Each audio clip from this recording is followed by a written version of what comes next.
ইবলিশকে আল্লাহ মানুষের জন্য পরীক্ষা স্বরূপ সৃষ্টি করেন এবং কিয়ামত পর্যন্ত তার হায়াত দীর্ঘ করে দেন, মানুষকে আল্লাহর পথ থেকে বিচ্যুত করার জন্য ও তাকে ধোঁকা দেওয়াই শয়তানের একমাত্র কাজ।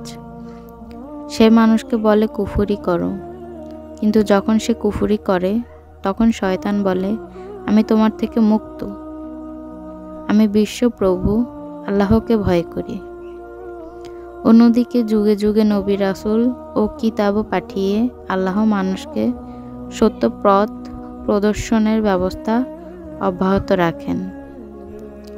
আদম থেকে শুরু করে শেষ নবী হযরত মুহাম্মদ সাল্লাল্লাহু আলাইহি ওয়াসাল্লাম পর্যন্ত 1,24,000 পয়গম্বর দুনিয়াতে এসেছেন এবং বর্তমানে সর্বশেষ এলাহি গ্রন্থ পবিত্র কোরআনে ধারক ও বাহক মুসলিম ওলামায়ে কেরাম শেষ নবীর ওয়ারিস হিসাবে আল্লাহ প্রেরিত ওহীর বিধানসমূহ বিশ্বব্যাপী পৌঁছে দেবার দায়িত্ব পালন করে যাচ্ছেন। পৃথিবীর চূড়ান্ত ধ্বংস তথা কিয়ামতের অব্যবহিত কাল পূর্ব পর্যন্ত এ নিয়ম জারি থাকবে। শেষ নবীর ভবিষ্যৎবাণী অনুযায়ী পৃথিবীর এমন কোনো বস্তি ও ঝুপড়ি ঘরও থাকবে না যেখানে আল্লাহ ইসলামের বাণী পৌঁছে দেবেন না। এত সত্ত্বেও অবশেষে পৃথিবীতে যখন আল্লাহ বলার মতো কোনো লোক থাকবে না, অর্থাৎ প্রকৃত তাওহীদের অনুসারী কোনো মুমিন বাকি থাকবে না, তখন আল্লাহর হুকুমে প্রলয় ঘনিয়ে আসবে এবং কিয়ামত সংগঠিত হবে। মানুষের দেহগুলি সব মৃত্যুর পরে মাটিতে মিশে যাবে, কিন্তু রূহগুলি স্ব ভালো বা মন্দ আমল অনুযায়ী ইল্লিন অথবা সিজ্জিনে অবস্থান করবে, যা কিয়ামতের পরপরই আল্লাহর হুকুমে স্ব দেহে পুনঃপ্রবেশ করবে এবং চূড়ান্ত হিসাব নিকাশের জন্য সকল মানুষ সশরীরে সৃষ্টিকর্তা আল্লাহর দরবারে নীত হবে।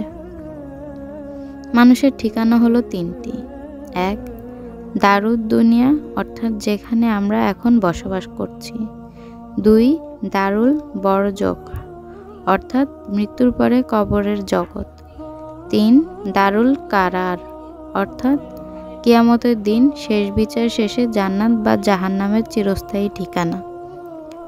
অতএব পৃথিবী হলো মানুষের জন্য সাময়িক পরীক্ষাগার মাত্র। জান্নাত থেকে নেমে আসা মানুষ এই পরীক্ষাস্থলে পরীক্ষা শেষে সুন্দর ফল লাভে পুনরায় জান্নাতে ফিরে যাবে, অথবা ব্যর্থকাম হয়ে জাহান্নামে নিক্ষিপ্ত হবে। অতঃপর সেখানেই হবে তাদের সর্বশেষ যাত্রা বিরতি এবং সেটাই হবে তাদের চূড়ান্ত ও চিরস্থায়ী ঠিকানা। আল্লাহ বলেন, মাটি থেকেই আমরা তোমাদের সৃষ্টি করেছি, ওই মাটিতেই তোমাদের ফিরিয়ে নেব, অতঃপর ওই মাটি থেকেই আমরা তোমাদেরকে পুনরায় বের করে আনব। অতঃপর বিচার শেষে কাফেরদেরকে হাঁকিয়ে নেওয়া হবে জাহান্নামের দিকে এবং মুত্তাকিদের নেওয়া হবে জান্নাতে। এভাবেই সেদিন জালিম তার প্রাপ্য শাস্তি ভোগ করবে এবং মজলুম তার যথাযথ প্রতিদান পেয়ে ধন্য হবে। সেদিন কারো প্রতি কোনরূপ অবিচার করা হবে না।